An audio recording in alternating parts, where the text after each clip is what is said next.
La France a un incroyable talent revient sur M6 et pour une émission incroyable, il fallait un duo d'animateurs indéfinissable. M6 a donc fait appel à son duo de choc. Alex Good et Sandrine Cormand ont répondu à l'appel de la chaîne.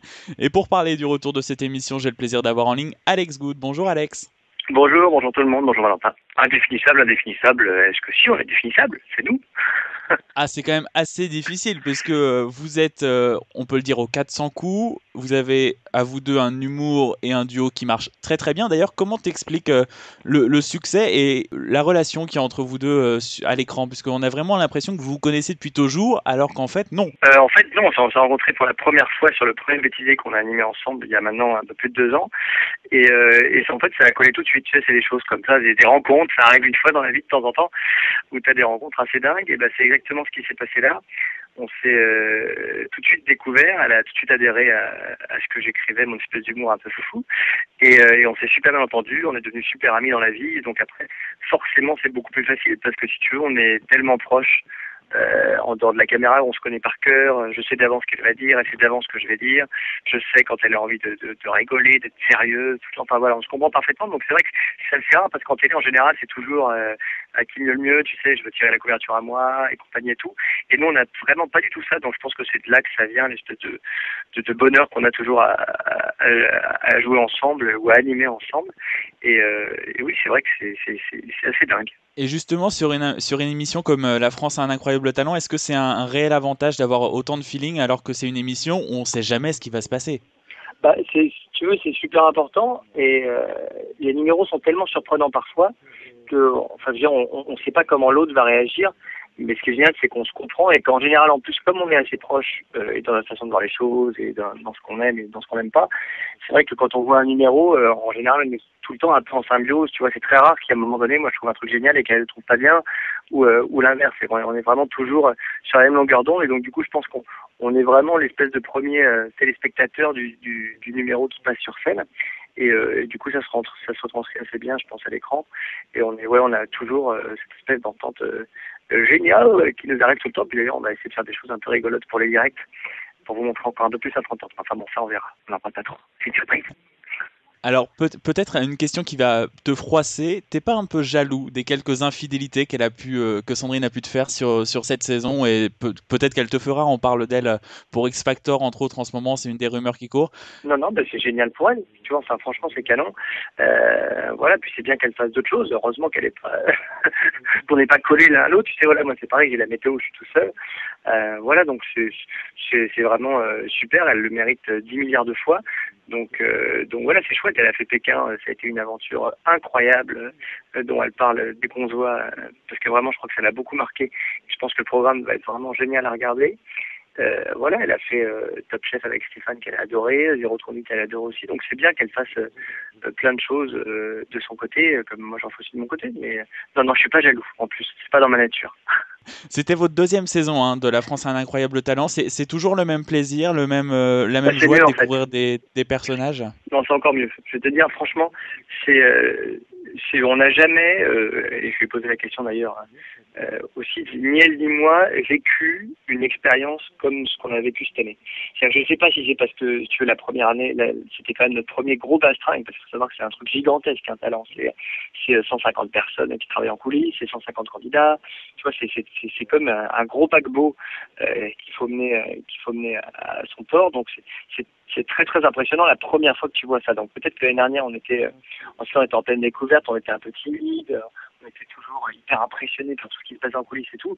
Là cette année on arrivait entre guillemets en terrain connu et donc on a pu vraiment se concentrer plus si tu veux sur les numéros. On avait plus de stress, tu vois, on avait déjà vécu l'expérience. Donc on a vraiment pu se concentrer sur les numéros, sur le nouveau jury avec qui l'entente est fantastique, franchement, c'est-à-dire qu'on a l'impression que c'est des potes qu'on part en vacances ensemble tout le temps et c'était un espèce de moment de bonheur absolu. Donc vraiment, c'était, pour moi en tout cas, c'est la meilleure émission à laquelle j'ai jamais participé de ma vie. Et c'est vrai qu'au niveau de l'ambiance, au niveau du plaisir d'être là, c'était surréaliste. Donc j'espère que ça va s'en produire et qu'on aura la chance de faire une nouvelle saison l'année prochaine parce que c'est génial, quoi. Alors justement, tu parlais du jury, ça a été un des gros sujets dans l'actualité des médias cette année, le jury de La France a un incroyable talent. Au final, le retour de Sophie Edelstein, qui est la directrice artistique du Cirque Pinder. Ouais. Et Gilbert grande Rozon magicienne, hein. Très très grande magicienne aussi. Gilbert Rozon qu'on ne présente plus, le festival Juste pour rire, c'est ce grand monsieur. Et Dave, qui a fait son apparition dans le jury de La France a un incroyable talent. Dave qui a quand même fait de la chanson, qui a été acteur aussi, tu sais, il a fait plein de choses. Dave, t'as Sophie qui est là pour tout ce qui est numéro de cirque et tout, pour le coup elle s'y connaît par cœur, c'est quand même son métier. Elle fait le tour du monde, tu sais, pour les numéros de cirque et les ramener pour le Cirque Pinder. Et Gilbert qui est producteur et qui a tout produit, de l'imitateur au chanteur en passant par le comique. Donc c'est vrai qu'on touche vraiment avec ces trois-là, si tu veux, le panel de tout ce qui est jugé avec des vrais professionnels qui s'y connaissent à fond et absolu, quoi. Tout le monde y passe. Et franchement, tu as une espèce de jugement qui est fabuleux. C'est-à-dire que même les gens qui viennent et qui se font, si tu veux, un petit peu descendre parfois parce que c'est pas très bien, tu vois, ça arrive qu'il y a un numéro qui soit pas terrible, et ben même ces personnes-là, comme ils reçoivent un avis de Dave, de Sophie et de Gilbert, ils repartent heureux après. C'est génial, c'est qu'on a ce qu'on a peu l'année dernière, on a des gens qui sont partis en disant merci, c'est super, grâce à vous j'ai progressé, je vais me donner à fond dans ce que vous m'avez dit comme direction, tu vois, ou ce que vous m'avez donné comme conseil. Et c'est vraiment, c'est le jury, je pense, le plus sympathique que tu puisses voir, même si parfois ils sont durs, si tu veux, mais c'est hyper sympathique, c'est toujours hyper détaillé, ils t'expliquent vraiment clairement pourquoi ils ont aimé, pourquoi ils n'ont pas aimé, et surtout, mais qu'est-ce qu'on arrive, quoi. C'est-à-dire que on fait piquer des crises de faux absolu avec Dave qui a un numéro, hein, quand même, hein, faut bien le savoir. Tu as de la concurrence, effectivement. Mais oui, Gilbert, du coup, si tu veux, qui avait un espèce de compagnon de jeu, avec qui tout de suite, ils se connaissaient pas avant l'émission, ils sont devenus super amis depuis. Ils sont vraiment rentrés dans un jeu tous les deux, à se chercher l'un et l'autre, c'est à qui à peu près l'autre au niveau de la blague, au niveau du jugement sérieux, tu vois. Donc vraiment, il y a une espèce d'émulation comme ça qui s'est faite, et avec Sophie qui essayait de ramener le sérieux, de ramener, tu vois, toujours au numéro, et qui était là vraiment avec eux un petit peu la voix de la raison, je dirais. C'était vraiment un espèce de trio fantastique, quoi. C'est pas il mériterait d'être porté au Panthéon. Enfin, vous verrez, vous regarderez l'émission, vous me direz, mais on s'est vraiment éclaté, et je ne te parle évidemment pas des chansons de Dave, hein, qui nous ont poursuivis, qui me poursuivent encore tous les matins quand je vais au sport maintenant. C'est-à-dire que je connais tout par cœur, et ils chantent tout le temps.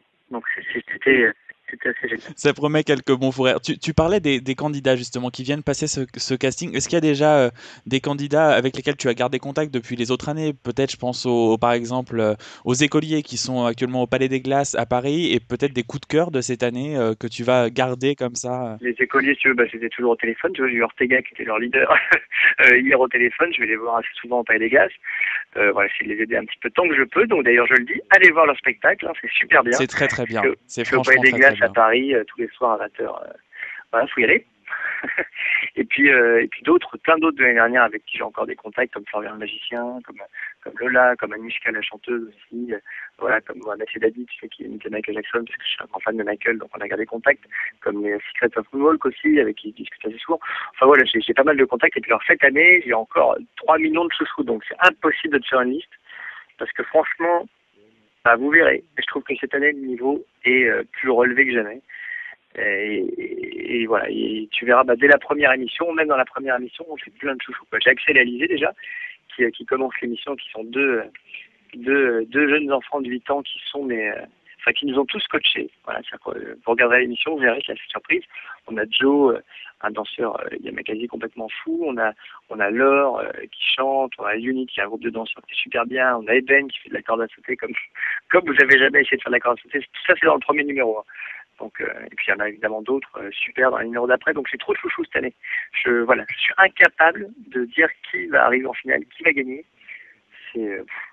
Faut regarder. Alors, un beau programme qu'on pourra retrouver dès le mercredi 3 novembre à 20h40 sur M6. Et puis, bien évidemment, La France a un incroyable talent, ça ne serait pas le programme que c'est. S'il n'y avait pas La France a un incroyable talent, ça continue à 22h35 avec Jérôme Anthony et Anthony Joubert, car il ne faut pas les oublier.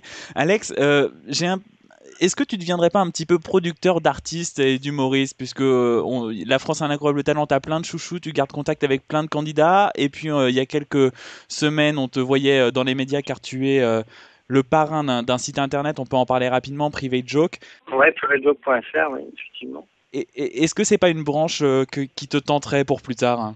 Tu sais, En fait, à la base, avant que je fasse de la télé, c'est mon métier quand même. C'est-à-dire que je suis comédien et metteur en scène.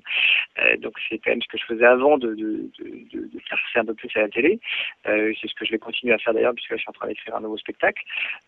Mais effectivement, j'ai été contacté par une troupe de jeunes gens qui avait, je trouve, une très bonne idée, qui est Private Joke, qui était de se dire, on va faire, comme a fait Majeure Compagnie pour le disque, on va trouver des humoristes et on va essayer de les mettre en avant pour que les gens puissent produire leur spectacle. Parce qu'il faut savoir, quand tu es humoriste, en général, tu es autodidacte, tu fais ça dans ton coin tout seul, tu écris des textes, tu vas sur scène tout seul, tu n'as pas trop de metteurs en scène. Voilà, donc moi ils m'ont demandé si bénévolement je voulais bien les aider à choisir des humoristes qui me plaisaient et puis après à les remettre en scène et les faire bosser. Donc on a regardé 350 humoristes, pour me dire que c'était la folie, entre ceux qu'on allait voir en spectacle, ceux qu'on voyait en DVD. Ça c'était incroyable, ça nous a pris quasiment un an avant de choisir les 5 premiers qui sont donc sur le site de PrivateJoke.fr qui avait à quelques semaines. Et voilà, je les ai un petit peu remis en scène pour qu'on puisse faire la captation. Et puis l'idée, c'est effectivement de dire, voilà, ces jeunes-là, ils ont du talent, on va les aider un peu plus que ce qui se passe d'habitude, quand ils essayent de percer dans les salles au fur et à mesure des années. C'est quand même un long chemin de galère. Donc là, on se dit, voilà, on va essayer de donner un gros coup de boost. Donc moi, j'essaie de les aider sur les textes, sur la mise en scène et sur leur jeu d'acteur. Et puis Private Joke, ils vont essayer de leur trouver des producteurs, c'est-à-dire vous, chez vous, qui pouvez mettre des sous sur eux. Et puis en espérant que ça marche, comme ça leur permettra de commencer leur carrière. Et puis vous, peut-être de récupérer des sous. Mais je crois vraiment, voilà, l'idée, c'est ça, c'est de se dire, on va peut-être récupérer des sous et en plus, on va surtout promouvoir des jeunes artistes. Voilà, parce que je trouve qu'en ce moment, c'est quand même compliqué. Il y a trop de spectacles, il y a trop de gens, et du coup, voilà, c'est bien d'en donner un petit coup de projecteur. Il y a un choix énorme et effectivement, et on peut le dire, il y a de très bons artistes. On va en découvrir sur M6, en tout cas dès le 3 novembre à 20h40 avec La France a un incroyable talent. Merci beaucoup Alex. On rappelle au passage, si on veut retrouver toute l'actualité d'Alex Good, il a une bande de fans qui sont des mordus d'Alex Good, il faut le dire. Ils sont assez incroyables. Je dois dire qu'ils sont complètement incroyables. Avec le site alexgood.com, si vous voulez trouver la moindre information sur Alex, la moindre anecdote, c'est très simple. alexgood.com, vous allez tout trouver. Ils sont franchement géniaux. Merci beaucoup Alex de nous avoir accordé cette interview et j'espère à très bientôt. J'espère aussi, mais viens sur l'émission, viens sur les directs. Il n'y a aucun problème, on sera là. Merci Alex.